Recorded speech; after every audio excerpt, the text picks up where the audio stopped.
You're all wrestlers. Yeah. Yes. I mean, it's all fake anyway, isn't it? If it was fake, would I have broken half the bones in my body? His left leg bends both ways. Well, that's nothing. You should see his cock. Mum. Sorry. Penis. You should see his penis. Yes, I met The Rock when we made the film Tooth Fairy together. I knew him, 10 years ago when he was still in shape.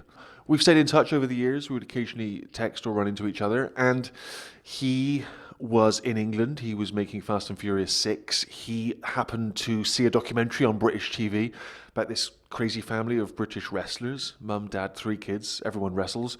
The family dream to get the kids into WWE, the major leagues of wrestling.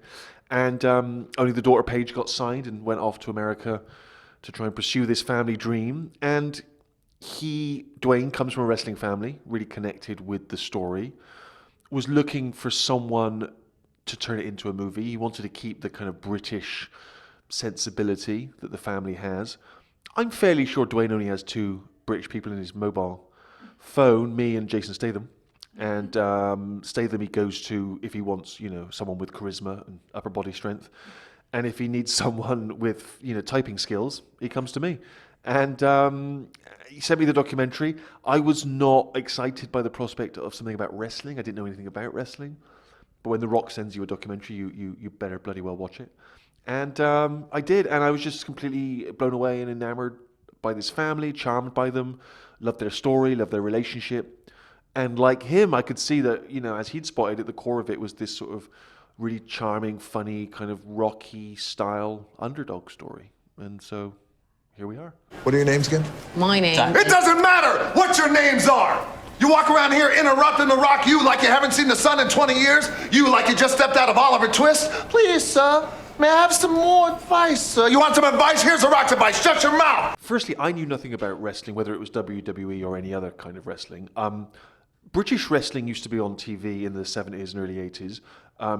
If your idea of wrestling is people like The Rock, ripped dudes doing backflips, that was not British wrestling in the 70s. British wrestling was really heavy-set guys just sort of thwapping their bellies against one another. They had names like Big Daddy.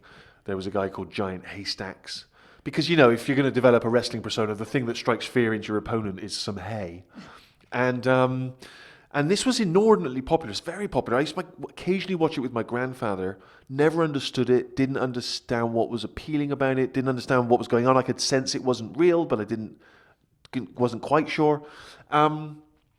And it wasn't really until this project came along that I even knew British wrestling was still a thing. It's been a long time since it was on TV. And it's British wrestling, WWE, is not the phenomenon that it is perhaps in the US. There are kind of diehard fans in England, but as far as I can tell, still an acquired taste. And certainly the family themselves, when they wrestle, they're playing to kind of half-empty pubs and clubs and parking lots. It's not a big thing.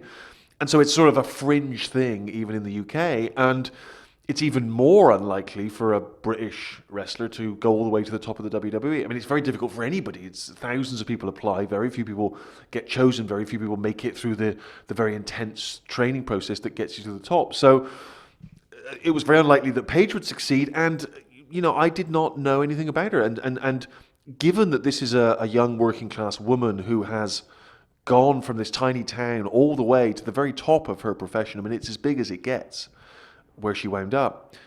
This was not something that was reported on in England. It was not, she wasn't getting lots of praise and column inches in the broadsheet papers celebrating this woman. And I was kind of embarrassed myself that I'd never heard of her. And so I'm proud of the fact that the film, in a way, is a celebration of this young working class British woman's success story. Go ahead. Am I speaking to Zach and Brittany? Yeah. My name is Hutch Morgan. I'm calling from WWE. We were very impressed by your tape. In April, we're bringing SmackDown to the O2 in London, and we'd like both of you to come down and try out for us.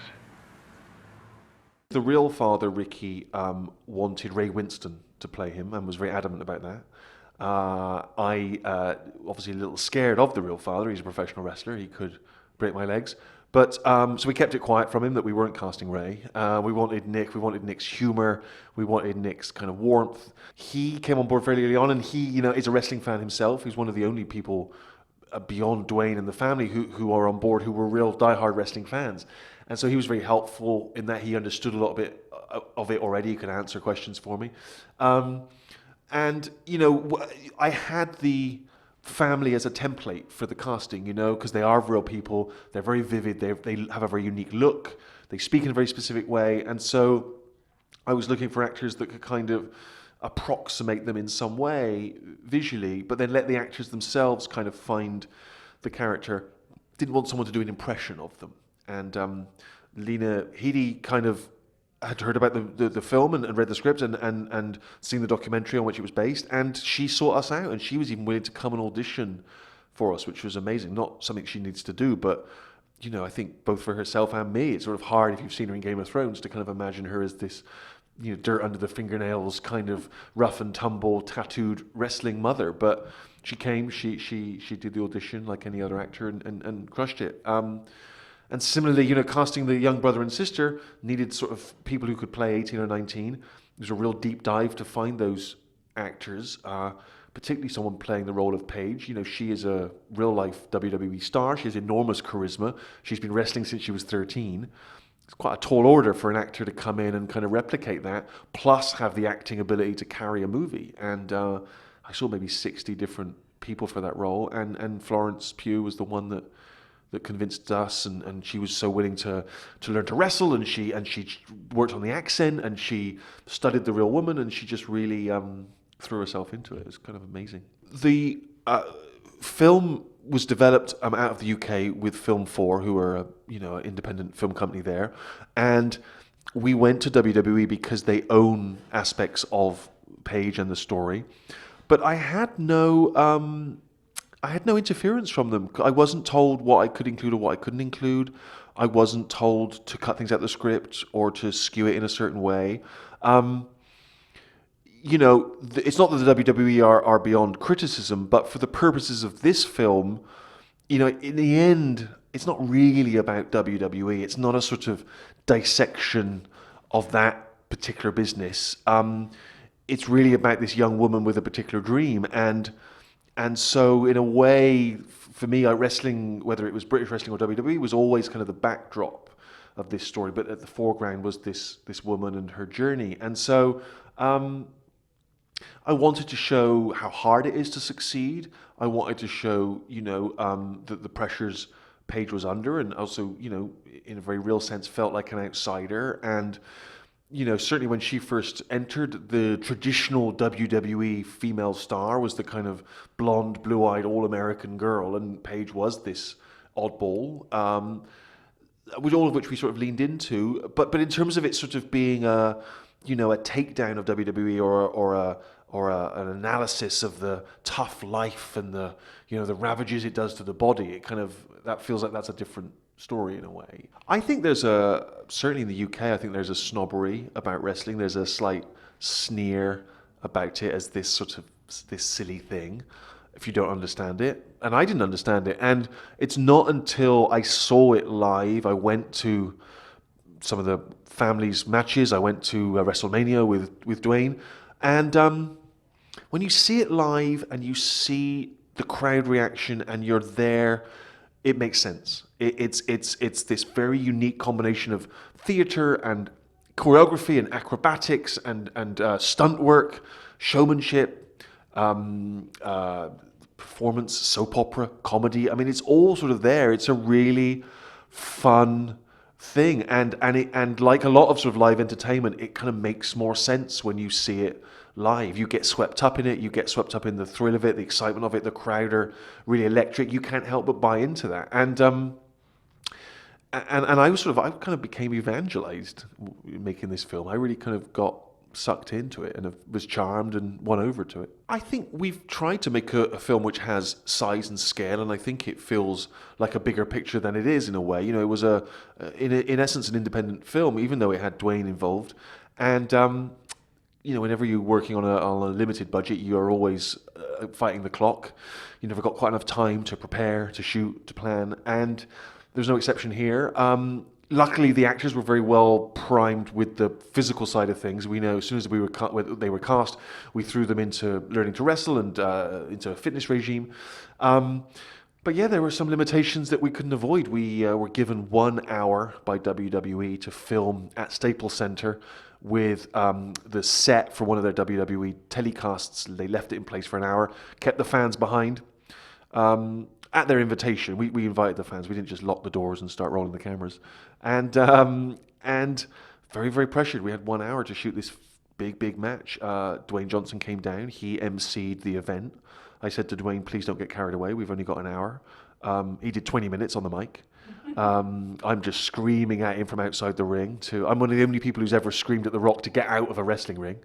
And yet he was amazing because he kind of really played that crowd like an orchestra. He just got them to cheer when we needed and boo. And then out came Florence, having only done a handful of weeks wrestling training to recreate this match many of the people in that room had seen for real the first time round.